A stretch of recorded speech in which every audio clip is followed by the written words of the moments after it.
Are you still bullish on crypto as an investment? I am actually, but people get crypto confused with its real potential.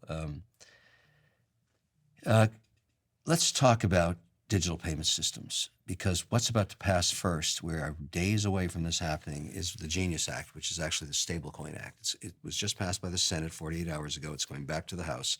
I actually worked on that bill 2 years ago.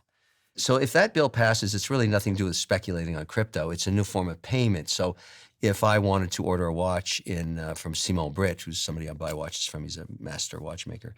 Right now I have to take US dollars. I've got to get through a know your client prerogative. I'm treated like a criminal by transferring $100,000 over, turn it into Swiss francs. Takes about a week. I get screwed for about 200 basis points in the whole thing. If he accepted USDC, which is actually a stable coin backed by the US dollar, just went public, very successful IPO. I was a shareholder in that company too.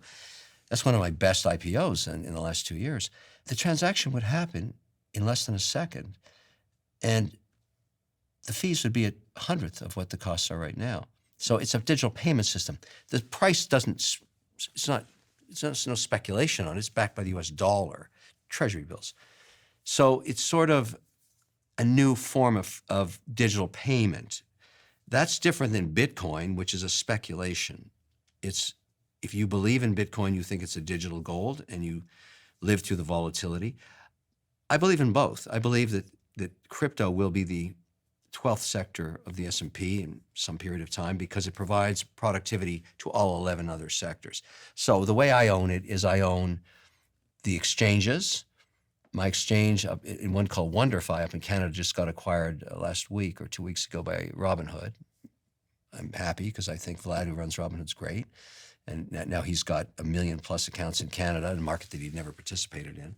But the point is, this is never going away. It's going to stay forever. So how do you participate? You can buy some Bitcoin, just like you can buy gold, buy it in an ETF or actually own it yourself. You can buy the exchanges. You can use, you can buy Circle stock now, it's public. Circle makes USDC. You can buy USDC in an account and make 4.1% interest on it right now. So there's a lot of ways to participate, but yes, I'm here to stay. But I've grown up. I was around during the period where the crypto cowboys lived. And I survived that all. And I even testified in front of the Senate and the House and whatever else the testimonies were during the tumultuous period. And most of those guys went to jail. Your portfolio in terms of Bitcoin allocation or crypto allocation, what is it now? It's at about all in. We marked to market last month. It was 19.1%. 19.1%? Yeah, I have to keep it under 20. It's a sector. So, but remember, in that is the cryptos itself, the Bitcoin, the USDC, and the shares of the infrastructure companies like Circle and everything else. I've got, it was a very successful IPO. One of the first things most people do when they get a bit of money, usually from their job, is they get a mortgage on a house. Because we're kind of taught as we grow up that the best way to make, or not maybe the best, but the most obvious way to create wealth is to buy your first home. Yeah, there's a very basic rule for that. And I understand it, and I did the same thing. But what I made sure again from my mother was never let the mortgage and the cost of maintaining the house be more than 1/3 of your income. 1/3 of your income. If it's more than 1/3, you bought too much house.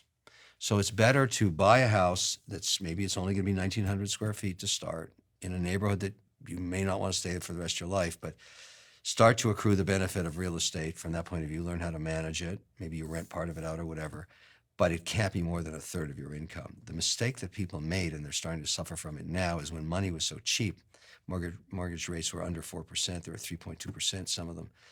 They bought massive houses. And now they're running into having to refinance those houses at much higher rates, more than 7%. And it's becoming 60, 70, 80% of their income. They're screwed. They bought too much house. So it's about making sure that you can manage that. And also you want some diversification. Yes, a mortgage is okay, particularly if you're having a family, because you're going to pay rent or you're going to pay a mortgage, one of the two.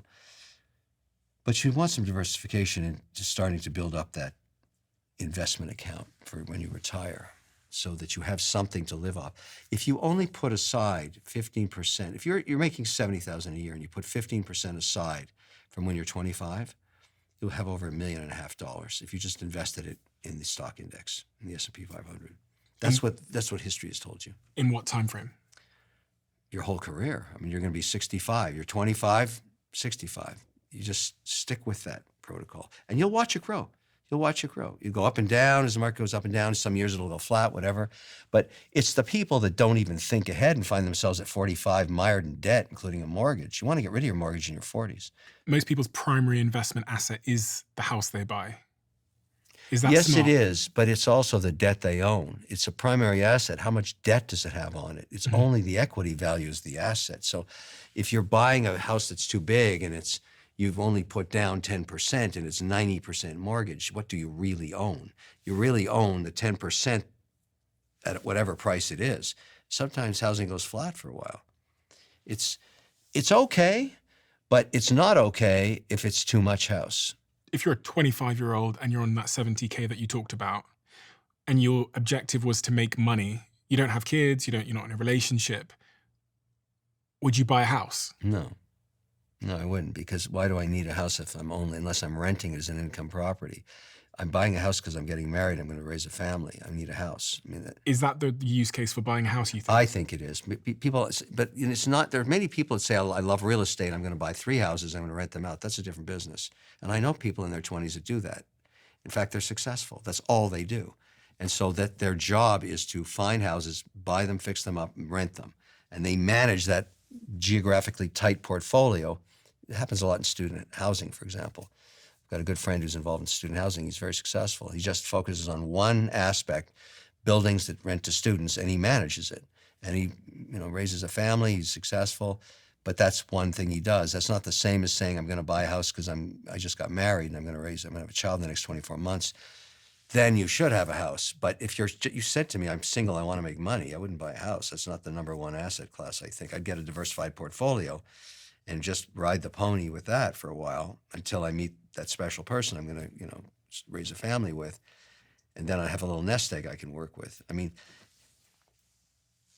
wealth creation comes down to one word: discipline. That's it. The ability to look at something and say, I'm not going to buy that. I'm going to keep that money working for me. Not many people have that discipline. Wealthy people have that discipline. You meet them later in life, you realize when they were young and had nothing, even the ones that were employees their whole lives that are now financially free, had the discipline to say no. There's so much stuff you don't need. And you should never buy a watch unless you can afford it. Ever go on debt for a watch, because people hear this stuff, say, I'm going to buy watches like O'Leary with red bands. No, you're not. That's why I wear watches now that cost under $500 to show kids, you want to get into horology, you don't have to spend $50,000. Here's a Timex for $265. It looks beautiful. Get that. You said, don't buy the house until you meet your partner, etc. How much does the person that you fall in love with have an impact on your finances, your money, your chance of success, in your view? It's everything. Are you kidding? I mean, it's everything. If you think about this. You need to find somebody. If you're an entrepreneur, so that's we're talking about the third now that want to go on the rocket ship ride. You better find somebody that's willing to tolerate the fact that you're never home for the first 10 years. They're going to raise a family by themselves because there's no balance in life. That idea of balance is complete bullshit. I mean, it's just bullshit. You have to work so hard to compete globally these days in every sector. You're going to work your ass off. And it's not going to happen Anna Skye did it in 3 years, but she had worked much harder previously. It was not her first deal. But she was just lucky. Was this the cat DNA? The cat thing. Yeah. But she's working again. She's back. She wants to work. That's what happens. You never stop working. But the thing is, that partnership. And this is what people don't get about marriage. Marriage is a business. I know people go nuts when I say that, but it's a business. And the first child you're going to have is money. It's going to be the first child, and it's going to sit at the table with you every day. It's there, it's sitting there. If you don't have money, you don't have a marriage. The reason people get married is to form a form of financial stability so that they can afford a family. And you have to figure out, I've been with my wife a long time, and we've been separated for a couple of years. But family's very important to me, so we got back together again, and our daughter got us back together, and we're very happy we did it. But we make financial decisions together. We always check in. Anything that's material. If we're going to do a renovation or something, and I respect her for that. I have a lot of respect for her because she doesn't just spend money. We didn't have any money when we started. We had nothing. And so that's why a great marriage can work, because you build it together. You really care about it. You care about your family. You also care about what you've created in wealth. And I consider my money her money, because she was the family that let me go and do this stuff. Now, I don't have the same relationship with our kids that she does because she raised them. But that's the thing you give up, and you have to give something up. That's it. You can be a great father, a great provider, but you're never going to have the closest that she had reading them stories when they were young. I wasn't there. But, the outcome has been good. I think everybody looks at that and says, all right, that's great. But my mother never believed in entitlement, and so I don't believe in it either. I'm not gifting my kids a ton of money. I want them to launch, and they've done that successfully. They gotta work. They gotta do their thing. I've heard you say before that the most important financial decision you'll ever make is who you'll marry. Yes. Why? Because think of the geometric loss of wealth. Every time you get divorced, you pay the woman that you divorced, or man, and you pay the government a third, often through capital gains and liquidation, because you can't separate all the assets without liquidating them sometimes. So you've got the government sitting there, you've got the other spouse sitting there. This is the stupidest thing you can ever do. It took your whole life to actually create this nest egg. Could be, you're 45 or whatever, you've got a comfortable life, and all of a sudden you don't like your wife or husband? Think about that for a while, because you are going to wipe out up to 2/3 of your wealth. You better really like somebody else a lot. And frankly, sometimes it's not the other person that you're divorcing, it's you. You're the problem. If you're getting married for the third time, you're a guy or a woman, it's not them, it's you. There's something wrong with you. And you should probably not get into another economic union. You should probably just date till you drop dead, because it's stupid. Marriages are tough. I mean, they're tough. Anybody who's been married for more than 20 years knows exactly what I'm talking about. But they accrue more benefit than anything. So if you're happy 51% of the day with your wife, stay with him or her, husband or wife. That's very important. How often do you think divorces are a result of money issues? Well, you may be shocked at this. I wrote a book about this, and I decided Men, Women, and Money a long time ago, 10 years plus, right? There it is. And I did some research, and I went to meet some of the top divorce lawyers in North America, in New York, in Boston, and other cities. And I said, look, I want to kind of do a pie chart of reasons for divorce that 50% seemed to end in divorce within 5 to 7 years. Every one of them, they didn't know each other, said it's not infidelity, nothing to do with it. Most marriages can survive infidelity. They can't survive financial stress.